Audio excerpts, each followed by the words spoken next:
इधर देखो, यहां देखो, सब लोग सुनो। तो हरपाल नाम के एक भक्त थे भगवान के, खूब भजन करते थे, खूब साधना करते थे, नाम जप करते थे, कथा सुनते थे, लेकिन वो ब्याह नहीं कर रहे थे। क्यों? उनकी इच्छा थी कि जैसा मैं भजन करता हूं, जैसी मेरी भक्ति है, जैसा मेरा भाव ठाकुर जी के प्रति है, ऐसी कन्या मिले तो मैं ब्याह करूंगा, नहीं तो जीवन भर ऐसे ही रहूंगा। तभी उनके किसी रिश्तेदार ने आकर के बताया, बोले तेरे लायक कन्या मिल गई मुझको। तो हरपाल जी बोले, क्या क्या गुण है उस कन्या का?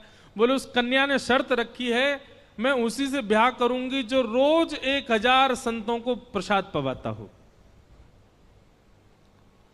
हरपाल जी बोले, अब तो मुहूर्त भी नहीं निकलवाना, कल ही ब्याह करवा दो मेरा। ऐसी कन्या से तो मैं बिना मुहूर्त के ब्याह करूं। मुहूर्त उसके संग देखा जाता है जिसके संग यह संकोच हो या फिर यह दुविधा हो कि पता नहीं जीवन कैसा चलेगा, इससे तो मुझे भरोसा है बढ़िया जाएगा मेरा जीवन, इसी से ब्याह करा दो। कन्या ने शर्त रखी, हरपाल जी हम आपसे ब्याह तो कर रहे हैं पर हमारी शर्त मंजूर है ना, रोज 1000 संतों को प्रसाद पवाना पड़ेगा। बोला मैं निश्चित करूंगा, आप ब्याह कर लो। और ब्याह हो गया। हरपाल जी रोज 1000 महात्माओं को प्रसाद पवाते। अब देखो, अगर कोई संकल्प ले ले कि मैं 1000 महात्माओं को प्रसाद पवाऊंगा, अगर 100 महात्मा ज्यादा बढ़ जाएं, 200 महात्मा ज्यादा, उनको मना करेगा क्या? वो तो फिर अपराध बनेगा उससे। प्रसाद पवाने का संकल्प लिया तो जितने आए सबको बैठाने की जिम्मेवारी उसकी। ऐसी कथा में भी होता है, कथा में जितने लोग आए सबका स्वागत होना चाहिए, सबके लिए स्थान पर्याप्त होना चाहिए। कई जगह प्राइवेट कथा करा, हम तो मना कर देते, मत कराओ भैया, आपको अपराध लगेगा। क्यों? वैष्णव को पता चला कि कथा हो रही, वो सुनने आ गया, जगह नहीं मिली या फिर वो बैठ नहीं पाया, तो खाली रहे भले ही स्थान, पर फिर भी स्थान बड़ा रखो ताकि कोई भी आए तो कोई रहे ना कथा से, नहीं तो कथा कराने वाले को अपराध लगता है। वैष्णव बिना सुने चला गया। तो हरपाल जी ने नियम ले लिया, रोज 1000 महात्माओं को भोजन कराते। अब 1000 की जगह कभी कभी 1200 भी हो जाते, 1300 भी हो जाते, 1500 भी हो जाते,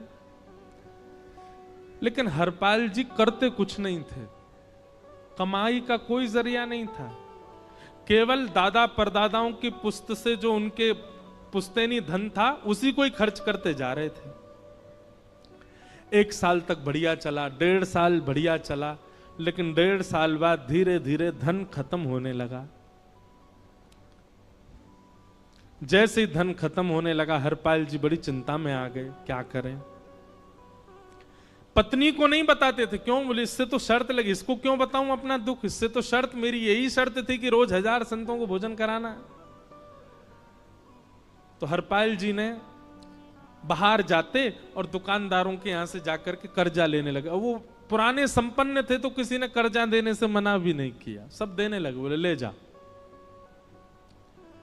इतना कर्जा कर लिया, 6-7 महीने तक कर्जे में भी उनके संत सेवा बंद नहीं हुई। 6-7 महीने बाद मांगने वालों ने मांगना शुरू किया, बोले हमारा दो, हमारा दो, हमारा दो, किसी का नहीं दे पाए। तो पूरे नगर में ये हो गया कि भैया हरपाल जी अब पहले जैसी स्थिति में नहीं है, कर्जा इनको देना बंद करो, ये देते ही नहीं है पैसा लौटा करके। सब बिगड़ने लगा, धन नष्ट हो गया, इज्जत चली गई, लेकिन उनकी संत सेवा नहीं रुकी, रोज संत सेवा करते। एक दिन मन में विचार करने लगे, अब क्या करूं, अब तो मुझे कोई कर्जा भी नहीं देता, गहने भी सारे बिक गए, धन भी सारा खत्म हो गया। तो हरपाल जी ने मन बनाया कि मैं चोरी करूंगा, और चोरी करके ठाकुर जी, आप लोग मत करना ऐसा, चोरी करूंगा। हरपाल जी चोरी करने जाने लगे, लेकिन हरपाल जी का नियम था कि वो किसी के धन की चोरी नहीं करते थे। संपन्न लोगों के घर में जाते थे और उनकी रसोई घर की सामग्री चुरा लाते थे, चीनी, दाल, आटा, चावल, मूंग, नमक, मिर्च, ताकि भंडारा हो जाए सवेरे। इस प्रकार महाराज चोरी होने लगी। एक घर की हुई, दो घर, अब तो हल्ला होने लगा। बोले कि घरों की सामान राशन चोरी हो जाता है। वो बड़ा विचित्र चोर है, धन नहीं चुराता है, राशन चुरा के भागता है। ऐसी चोरी होने लगी महाराज। अब तो लोगों ने अपने अपने घरों में पहरेदारी शुरू कर दी कि चोरी ना हो। तो हरपाल जी को और दिक्कत होने लगी, क्या करें, कैसे करें। धीरे धीरे हरपाल जी इस स्थिति में आ गए कि अब संपन्न लोगों के यहां उन लोगों को ढूंढते जो ना कभी संत सेवा करते ना वैष्णव सेवा करते, और उन लोगों के यहां जाकर के थोड़ा बहुत धन चुरा लेते, स्वर्ण चुरा लेते। करना कुछ नहीं, अपना घर नहीं बनाते थे, बसाते थे, संत सेवा करते थे। ठाकुर जी रीझ गए हरपाल से। ठाकुर जी बोले, देखो ये सब चोरी कर करके और मेरे संतों को पवारा है। ठाकुर जी बोले, इस पर अनुग्रह करने जाना है। भगवान सिंहासन से उठ करके तैयार होने के लिए गए, और बढ़िया महाराज नकली सी मूछ लगा करके, ऊपर सिर पर पाग पहन करके, और थोड़ा पेट सा बाहर निकाल के, गले में खूब सारी जंजीर डाल के, हाथों की हर उंगली में अंगूठी पहन करके, सोने की जूतियां डाल करके, कौंधनी सोने की पहन करके, और एक बैंत समझते, वृद्ध लोग लेकर के चलते, बैंत, सोने का मड़ा हुआ बैंत लेकर के ठाकुर जी तैयार हो गए, एक सेठ जी बन गए। लक्ष्मी भैया ने पूछा, भगवान बड़ा सुंदर स्वरूप धारण किया, कहां जा रहे हो? बोले, अपने एक भक्त से मिलने जा रहे हैं। रुक्मणी जी बोली, मैं भी चलूंगी। भगवान बोले, तुम मत चलो, तुम उसको पहचान नहीं पाओगे, तुमसे अपराध बनी जाएगा। बोले, नहीं नहीं, भक्त दर्शन करने मैं तो जाऊंगी। भगवान बोले, जल्दी तैयार हो जाओ। सब लोग इधर देखो, वहां से कोई सामग्री आ रही है, कथा यहां हो रही है, इधर देखो, और फिर हम आंख बंद कर लेंगे, चाहे आप कहीं देखो। आंख खुली है तो हमको ही देखो। रुक्मणी जी एक सेठानी बन गई, ठाकुर जी सेठ जी बन गए, और दोनों ने मन में विचार किया कि हरपाल जी को दर्शन देना है। और यहां हरपाल जी की स्थिति क्या थी? अब संत सेवा के लिए कहीं से भी धन नहीं मिल रहा था। तो हरपाल जी एक मार्ग पर जाकर के बैठ गए और सोचने लगे, कोई धनवान यहां से निकलेगा तो उसको लूट लूंगा, और लूट के भाग जाऊंगा, सारा धन संत सेवा में लगा दूंगा। तभी उस मार्ग पर कोई और तो आया नहीं, ठाकुर जी सेठ बन करके आ गए। और महाराज खूब सारे गहने पहन करके, पाग बढ़िया सोने की जड़ाऊ पाग पहन करके, ऐसे वस्त्र पहन करके, और छम छम करते चलते आ रहे हैं। उन गहने ही बज रहे हैं ठाकुर जी के।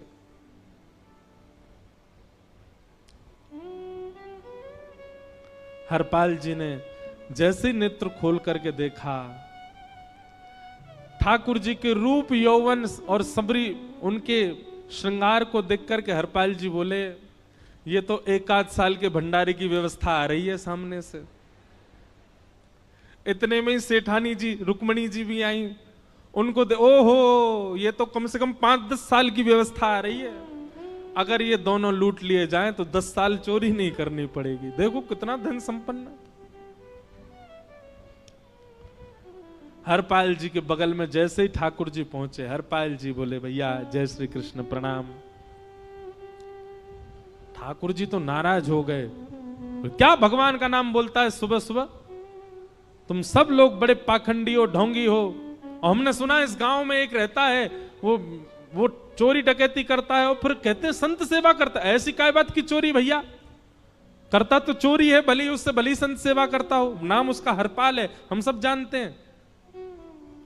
भगवान का नाम मत लो हमारे सामने। हरपाल जी समझ गए, वो तो बिल्कुल भगवत विमुख है, इसकी तो एक अंगूठी भी नहीं छोड़नी मुझको, इसका तो सब लेके जाऊंगा। अगर ये बदले में जय श्री कृष्णा बोलता तो एक आध गहना छोड़ देता है इसका में, पर ये तो इतना बिखर रहा है भगवान का नाम सुन के, इसका कुछ नहीं छोड़ूंगा, सब ले जाऊंगा।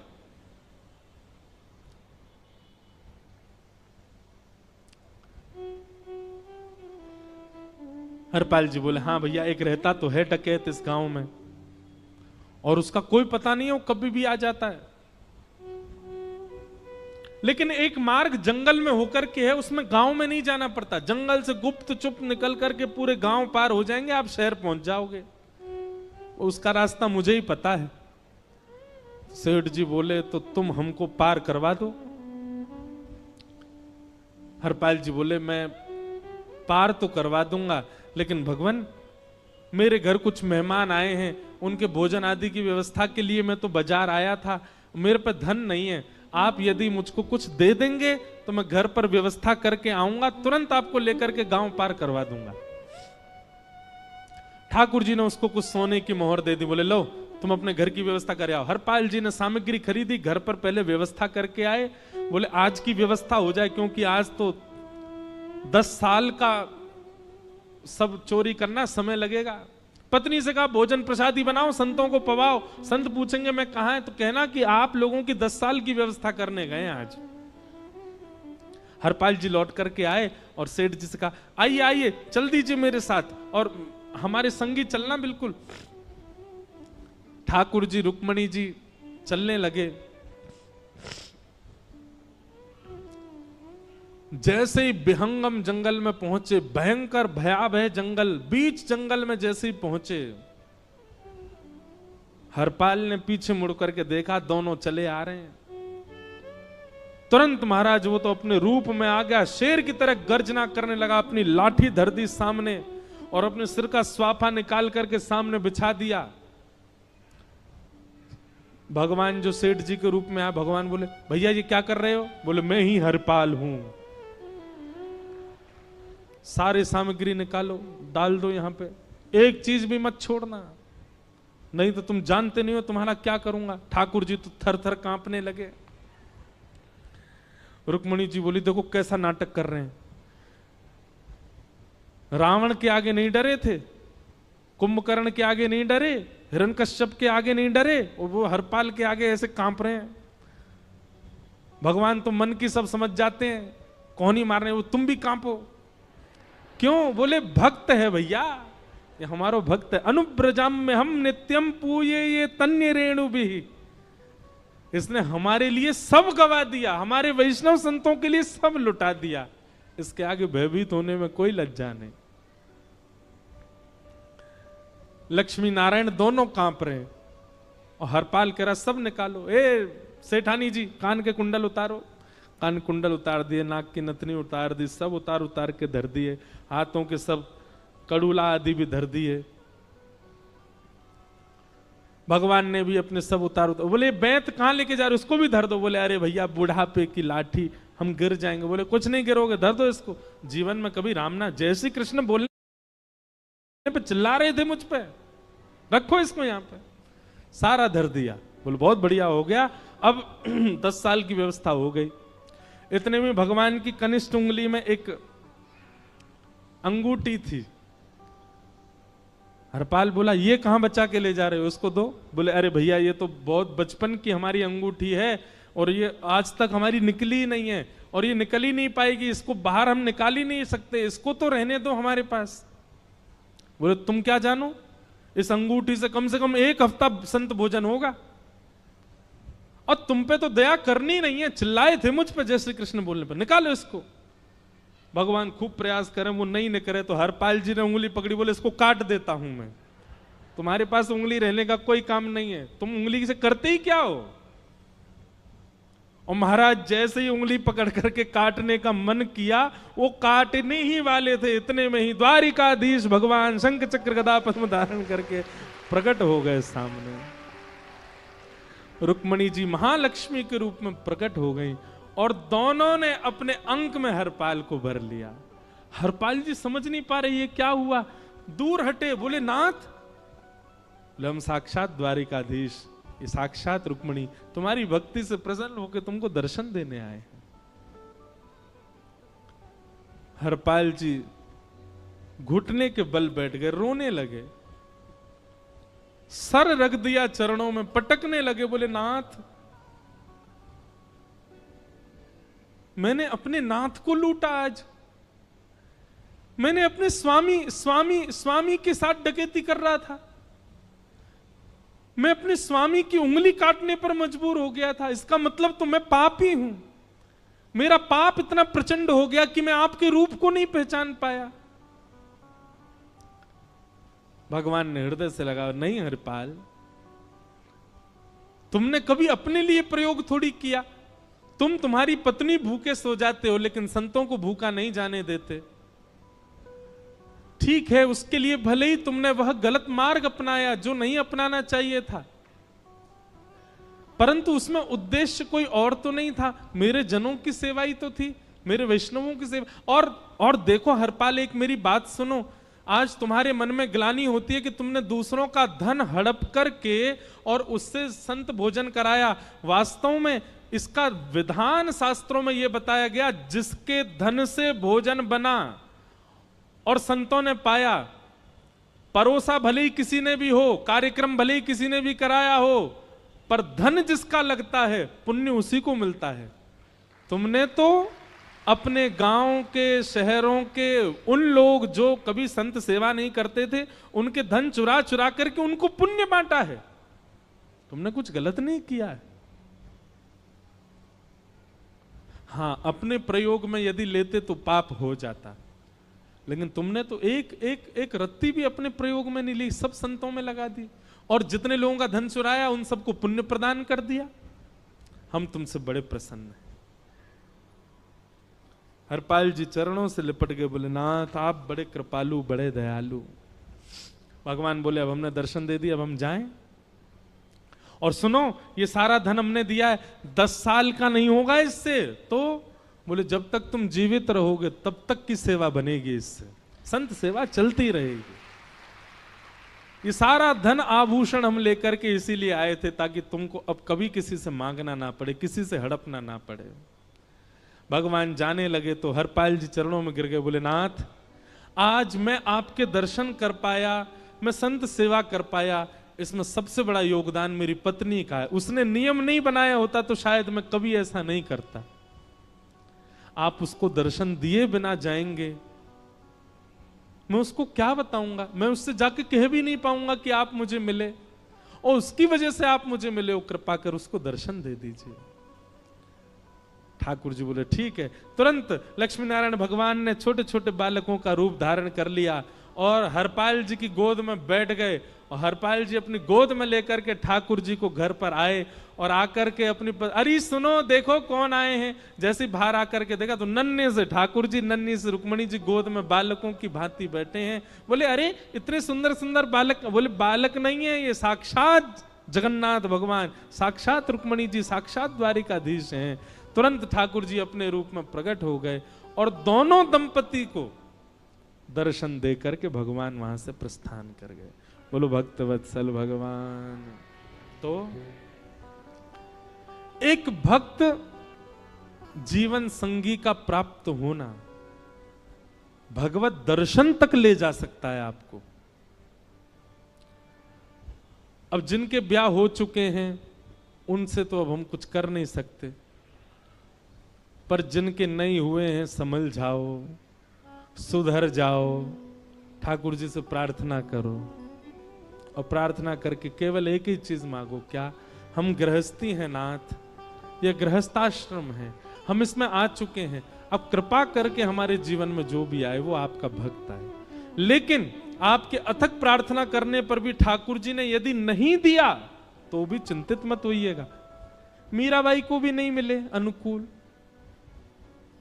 करमेती बाई को भी नहीं मिले अनुकूल, सक्कू बाई को भी नहीं मिले अनुकूल पति,